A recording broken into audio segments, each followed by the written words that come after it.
metode peramalan, ya. Nah, tadi mungkin saya sudah mengatakan ya, kenapa metode peramalan itu diperlukan dalam perencanaan industri perikanan tangkap ini. Nggak hanya dalam industri perikanan tangkap ya, dalam bidang lainnya juga yang berkaitan dengan memproduksi suatu barang atau memproduksi suatu produk. Nah, ini berkaitan sekali dengan metode peramalan. Ya, mengapa penting kita mengetahui apa ya, mengetahui caranya, ya, dasarnya, tekniknya. Nah, berkaitan dengan ketersediaan sumber daya ataupun bahan bakunya gitu ya. Nah, itu makanya kita penting mengetahui metode peramalan. Apa sih metode peramalan itu? Apa sih metode peramalan? Nah, mungkin sering dengar kata-kata meramal gitu ya. Nah, meramal itu apa? Benarkah apa yang terjadi di masa depan kayaknya, Bu? Apa, Dinia Leoni, coba. Memperkirakan sesuatu informasi yang akan terjadi ke depannya, Bu. Memperkirakan sesuatu yang terjadi ke depannya gitu ya. Itu meramalkan. Coba tadinya siapa? Nela Reza ya. Nela, coba Nela. Menurut saya peramalan itu menerka apa yang terjadi di masa depan. Ya, kejadian di masa depan.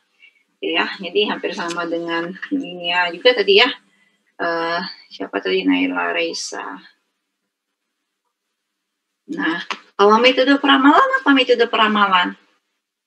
Kalau metode itu apa? Cara, Bu. Cara teknik. Apa, Aisyah? Metode itu, Bu, cara kita untuk memprediksikan masa depan kayak itu, Bu, metode peramalan. Memprediksikan masa depan, cara kita ya, teknik kita, bagaimana cara Ya, kita. caranya.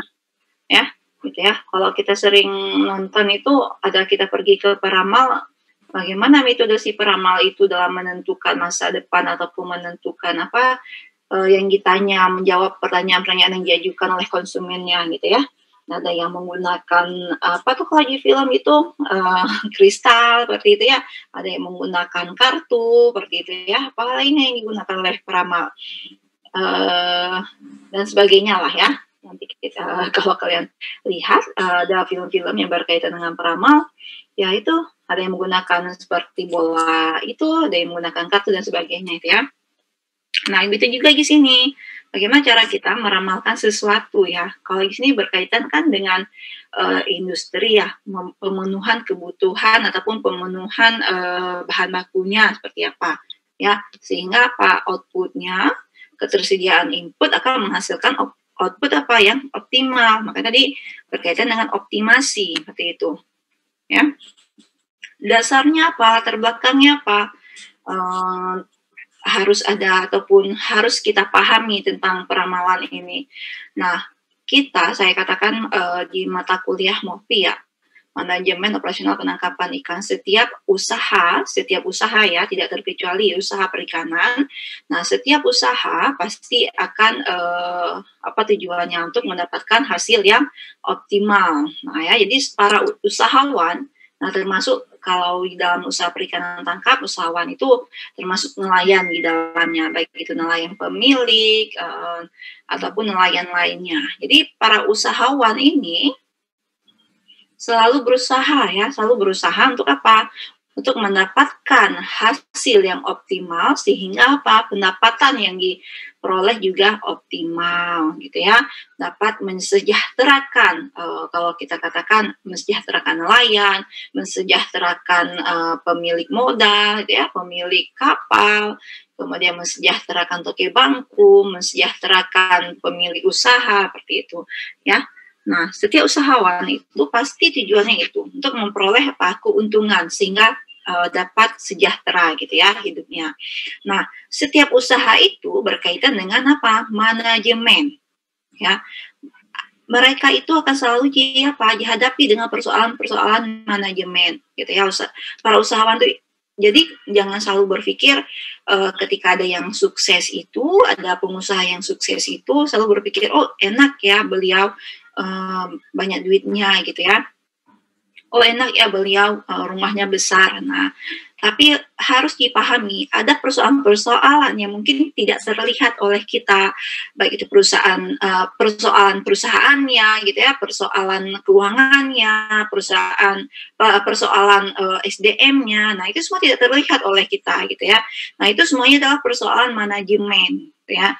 Nah, kaitannya dengan manajemen, besar kaitannya dengan persoalan manajemen ini, sehingga apa? Kita dibutuhkan nih pengetahuan yang optimal, pengetahuan yang memadai tentang keadaan di masa yang akan datang, ya. Tujuannya apa? Pengambilan keputusan yang di masa sekarang, pengambilan keputusan kita di masa sekarang akan menjamin apa? Kesuksesan, kesejahteraan, keoptimalan pendapatan yang kita peroleh di masa yang akan datang. Ini istilahnya seperti keputusan kita saat ini, kalian belajar ini di mata kuliah optimasi industri ini, perencanaan dan optimasi industri ini, itu sangat mempengaruhi ya nilai akhir kalian. Di mana nilai akhir kalian, nilai MK ini akan mempengaruhi nilai apa? IPK kalian. Jadi pengaruhnya di masa yang akan datang. Kalian malas belajar di saat ini. Kalian malas belajar hari ini. Nah, bagaimana cara kalian bisa menjawab soal-soal ujian nantinya di masa yang akan datang? Nah, kondisi saat ini akan mempengaruhi kondisi kalian di masa yang akan datang. Begitu juga dalam suatu usaha, gitu ya, dalam suatu pembangunan industri perikanan misalkan seperti itu ya, ataupun industri lainnya gitu ya. Mungkin kalian lebih bergerak dalam bidang pakaian. Nah, itu juga bisa dikatakan kalian itu seorang pengusaha gitu ya. Nah, jadi bagaimana cara kita melihat kalau kita ini dalam bidang perikanan, bagaimana pengolahan ataupun industri pengolahan perikanan ini tetap berjalan, tetap berkelanjutan, ya tentunya melihat sumber daya bahan bakunya gitu ya, melihat rantai pasoknya gitu, melihat ketersediaan konsumennya gitu. Jadi jangan nanti kita membangun suatu usaha, ketersediaan konsumennya tidak ada. Kita membuat suatu produk, ketersediaan ataupun minat dari konsumen terhadap produk yang kita keluarkan itu tidak ada gitu ya. Nah, oleh karena itu perlu adanya pengetahuan dari kita untuk dapat kita gunakan dalam perencanaan kita gitu ya, dalam kegiatan perencanaan industri perikanan tangkap kita gitu. Nah, gimana pengetahuan keadaan yang akan datang dapat dipenuhi berdasarkan metode peramalan. Nah, misalkan contohnya hari ini saya mulai buka usaha ya. Nah, mungkin juga dari teman-teman mahasiswa ada yang mulai berwirausaha gitu ya, kecil-kecilan. Nah, kita ketahui target pasar kita yang pertama itu adalah teman-teman di sekitar kita ya, di sekeliling kita.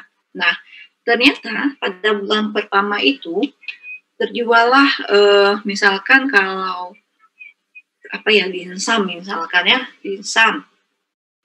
Produk dimsum itu ternyata dalam sebulan itu kalian bisa menjual sampai dengan 200 piece dimsum gitu ya. Banyaknya dimsum yang jual itu 200 dimsum seperti itu. Nah, kira-kira bagaimana 2 bulan yang akan datang? Bagaimana 3 bulan yang akan datang? Dapatkah saya meningkatkan produksi saya? Atau sebenarnya saya harus menurunkan produksi saya? Nah, itu. Nah, ya, itu semuanya berkaitan peramalan. Kita bertanya-tanya, timbul pertanyaan gitu ya. Timbul pemikiran dari kita, apakah sebenarnya usaha yang saya jalankan ini bisa survive atau tidak itu ya, atau collapse gitu. Nah, bagaimana caranya melihat permintaan pasar, apakah orang yang pernah membeli sama kita itu kembali membeli produk kita. Nah, jika memang ada yang kembali beli gitu ya, persentasenya 50% dari konsumen baru saya, 50 persennya kembali membeli di masa yang akan